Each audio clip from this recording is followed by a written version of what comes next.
So you're the savior of women. People. I can't say why people fascinate me so much, especially women.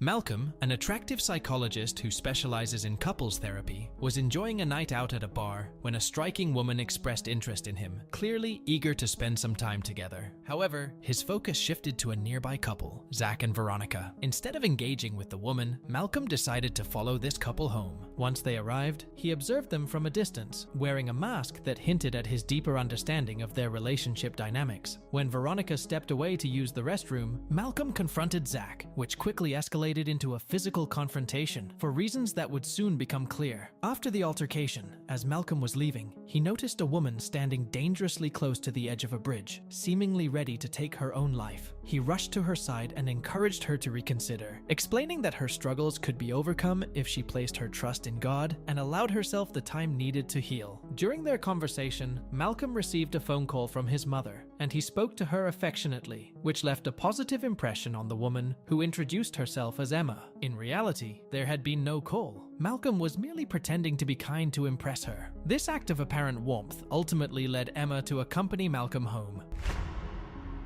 But I see you, Emma. I treat her place as if it's my own to make her more comfortable. Malcolm and Emma engaged in intimacy, which Malcolm believed helped her release both physical tension and emotional burdens. He felt that Emma genuinely needed this experience to relax and feel liberated. Before leaving in the morning, he discreetly placed some money for her, knowing that she had bills to pay and worried that financial stress might lead her to consider suicide. Then it turns out to Malcolm's office, where he notices his assistant Kevin arriving late. Malcolm admonished him for his tardiness, and Kevin proceeded to update him on the day's clients. During this conversation, Malcolm caught sight of the receptionist Melissa, who seemed to be looking at him with interest. Despite her apparent attraction, he chose to ignore her and headed to the kitchen, where he encountered his colleague, Calvin. Calvin, a married man, appeared to have lost his enthusiasm for life since becoming a father. After encouraging Calvin to find joy again, Malcolm returned to his office, where a client named Liz was waiting to meet with him. Liz was facing difficulties in her marriage, prompting her to attend therapy sessions with her husband, Zach. She introduced him to Malcolm, who recognized Zach as the same man he had seen earlier with Veronica. However, Malcolm chose not to mention Zach's infidelity to Liz. Liz expressed that their issues seemed to have been resolved, noting that Zach had become more attentive. Zach explained to Malcolm that his work commitments had previously kept him from spending quality time with Liz, but now that he had completed a major project, he was fully committed to their relationship. Satisfied with their progress, Malcolm decided to let them leave. Before departing, Zach mentioned that Liz would not be returning for future sessions. Meanwhile, in the reception area, Kevin was attempting to flirt with Melissa, but she appeared uninterested and did not engage with him. After Liz and Zach left, Malcolm turned on his laptop and played a video clip, revealing the previous night. The only thing you convince me of is that you truly care about your mistress. When Zach was seen with Veronica. In that tense moment, Malcolm confronted Zach and knocked him unconscious. Veronica arrived and saw Malcolm wearing his mask. Surprisingly, she wasn't afraid of him. She was already familiar with his identity. People referred to Malcolm as the Messiah because of his work helping to expose unfaithful men, although no one knew who the Messiah truly was. Veronica admired Malcolm's efforts and the way he held men accountable for their actions. As she observed his bravery and demeanor, Malcolm found himself increasingly drawn to her, and in a bold gesture, Veronica blindfolded herself with a tie, removed Malcolm's mask, and shared a passionate kiss with him. Afterward, Malcolm takes photographs of Veronica and Zach before departing from the location. However, he finds it difficult to stop thinking about Veronica. Even when he arrives home, memories of the time he spent with her linger in his mind. This illustrates that Malcolm has been living a life akin to that of a savior for quite some time, having been exposed to numerous unfaithful husbands. Meanwhile, Liz is on the other side, where she discovers a flash drive in the notice box. After playing the recording, Zach's true character was revealed to her. The following day, Calvin visits Malcolm's apartment and shares his struggles regarding his married life. He explains that he hasn't been intimate with his wife for the past 6 months, as their daughter always interrupts whenever they find a moment alone. He recounts how just last night, he was unable to resist his urges. Oh, baby. What's wrong? I'm scared. This led to an uncomfortable moment between Calvin and his wife. Malcolm observes that this situation is typical for many married men, so he reassures Calvin not to be too upset. Meanwhile, Calvin feels a twinge of jealousy when he sees how Malcolm spends his weekends with different women, yet Malcolm's thoughts remain fixated on Veronica. This prompts him to return to the place where he first met her. While there, he encounters a girl who bears a striking resemblance to Veronica. After apologizing to her, Malcolm quickly leaves. He then immerses himself in his work as a sort of savior, capturing numerous photos and videos of unfaithful husbands, exposing their true selves to their wives.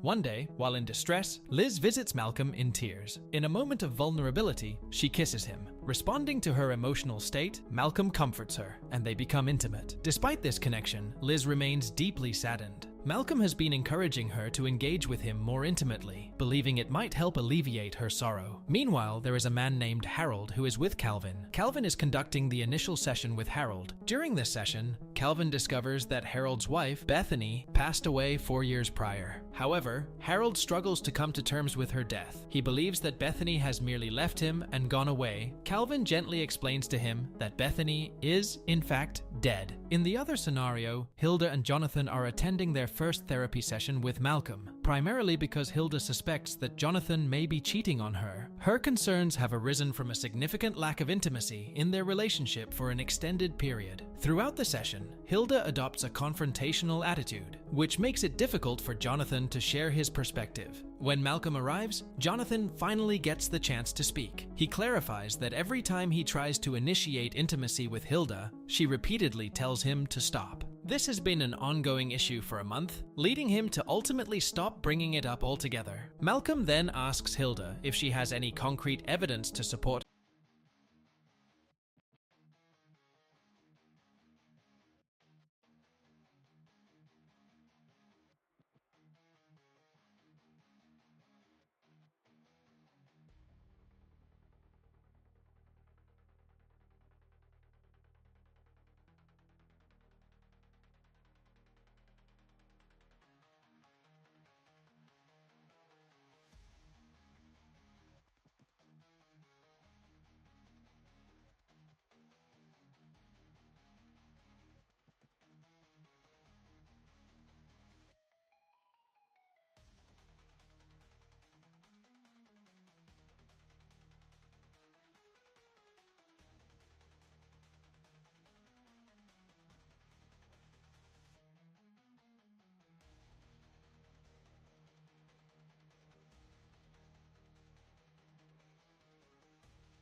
Malcolm distances himself from Veronica, and she leaves as well. Despite this, thoughts of Veronica continue to haunt Malcolm. Determined to resolve things between them, he goes to the park in hopes of meeting her again. Yet, when they do meet, Veronica firmly tells him that she does not want to engage in any kind of relationship. Upon hearing Veronica's words, Malcolm felt his heart shatter. After spending several days working as a messiah, he decides to confront Veronica while wearing a mask symbolizing his role. He intends to make their conversation public, sending a strong message against infidelity and ensuring that no man would dare to betray his wife. In a climactic moment, Malcolm ultimately removes his mask during the video, revealing his true identity to everyone present.